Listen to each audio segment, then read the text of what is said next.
श्वसन क्या है। ठीक, यह जो है क्लास 10th के सेकेंड चैप्टर का यह बहुत ही महत्वपूर्ण टॉपिक है। तो सबसे पहले जानेंगे श्वसन किसे कहते हैं। तो हम लोग जानते हैं कि बाहरी वातावरण से ऑक्सीजन को ग्रहण करना और उसके शरीर के सभी कोशिकाओं तक पहुंचाना, और उसके द्वारा जितना भी होता है पोषक तत्व जैसे कि कार्बोहाइड्रेट, प्रोटीन और वसा, ये सब को जो है जरूरी कोशिकाओं तक पहुंचाना। इसका उपयोग करने के बाद इस क्रिया के फलस्वरूप जो उत्पन्न होता है कार्बन डाइऑक्साइड, यह जो कार्बन डाइऑक्साइड होता है यह फिर शरीर से बाहर निकल करके बाहरी वातावरण में चला जाता है। इसी पूरे क्रिया को हम श्वसन कहते हैं। तो इसका सीधा सीधा डेफिनेशन यह हम कह सकते हैं कि बाहरी वातावरण से ऑक्सीजन को ग्रहण करना और शरीर की प्रत्येक कोशिका तक पहुंचाने और उसके उपयोग के फलस्वरूप उत्पन्न कार्बन डाइऑक्साइड को फिर से बाहरी वातावरण में छोड़ने की क्रिया को श्वसन कहते हैं।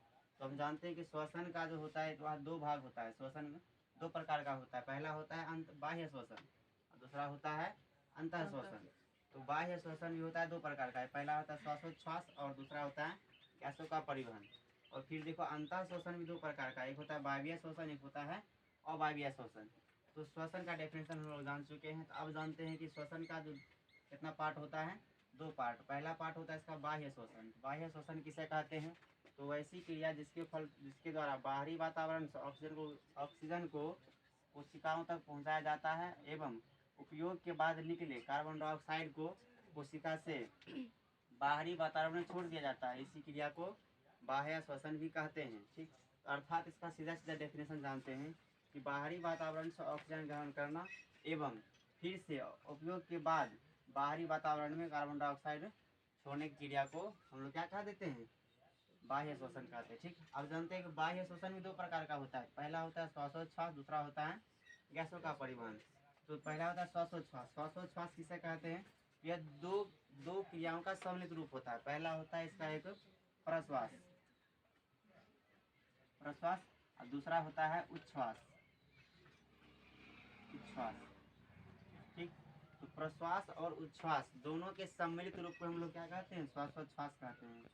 ठीक, और यह जो होता है गैसों का परिवहन, या गैसों का परिवहन भी होता है जिसे इस क्रिया के अंतर्गत ऑक्सीजन जो होता है वह रक्त से जा करके मिलता है। हमारे शरीर में पता है कि हमारे शरीर में जो ब्लड होता है वह हमेशा एक जगह दूसरी जगह जाते रहता है।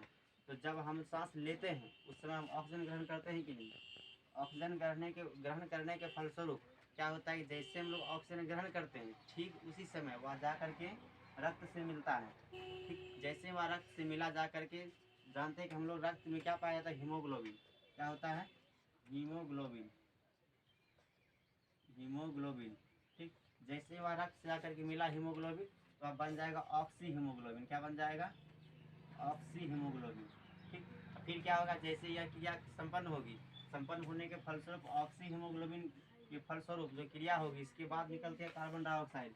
फिर क्या होगा? कार्बन डाइऑक्साइड जा करके मिलेगा इस ऑक्सीजन से बाहर निकलते समय, यह बन जाएगा तब कार्बो ऑक्सी हीमोग्लोबिन। क्या बन जाएगा तब? कार्बो ऑक्सी हीमोग्लोबिन। ठीक, तो इस प्रकार से होता है क्रिया। जैसे ही कार्बो ऑक्सी हीमोग्लोबिन बना, इसके फलस्वरूप क्या ऑक्सी हीमोग्लोबिन हमारे शरीर में कम आता है या रह जाता है अंदर में ही, और फिर बाद में क्या निकल जाता है बाहर? हीमोग्लोबिन से कार्बन डाइऑक्साइड बाहर निकल जाता है। ठीक, तो गैसों का परिवहन में क्या सीधा सीधा डेफिनेशन जानेंगे इसका कि सीधा सीधा कि ऑक्सीजन इस क्रिया के फलस्वरूप क्रिया में ऑक्सीजन को शरीर के रक्त के माध्यम से कोशिका तक पहुंचाया जाता है और कोशिका में ऑक्सीकरण के फलस्वरूप उत्पन्न कार्बन डाइऑक्साइड को क्या होगा? रक्त से पुनः बाहर निकालना। यानी कि जो होता है ऑक्सीजन उसको शरीर के प्रत्येक कोशिका तक पहुंचाना रक्त के माध्यम से, और फिर रक्त के माध्यम से ही कार्बन डाइऑक्साइड को शरीर की कोशिकाओं से बाहर निकालना ही क्या कहलाता है? गैसों का परिवहन। ठीक, अब जानते हैं कि यह जो अंतः श्वसन था, अंतः श्वसन किसे कहते हैं? तो अंतः श्वसन कहते हैं कि इस क्रिया में उपयोग जो भोज्य पदार्थ होता है जैसे कि हम लोग गेहूँ, चावल, चना, जितना भी दाल होता है, दलहन फसल, तेलहन फसल, सबसे वसा और प्रोटीन या फिर कार्बोहाइड्रेट मिलती है। ठीक, तो इस क्रिया के द्वारा जो होता है कार्बन डाइऑक्साइड, जल एवं ऊर्जा जो होता है तीनों मिल करके एटीपी का निर्माण करते हैं। एटीपी। ठीक, इस एटीपी का फुल फॉर्म होता है एडेनोसाइन ट्राइफॉस्फेट।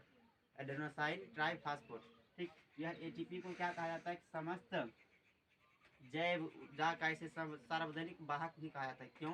क्योंकि यह जो होता है सभी जीवों में ऊर्जा का उत्पादन करता है। जब एटीपी टूटता है, टूटने के बाद क्या निकलता है, इससे ऊर्जा निकलती है और यह अंशतः ही टूटती है, पूर्ण रूप से नहीं टूटती है। ठीक, यह केवल अंशतः रूप से टूटती है और यह ऊर्जा का उत्पादन करती है। ठीक, विशेष जानेंगे हम लोग अगले वीडियो में।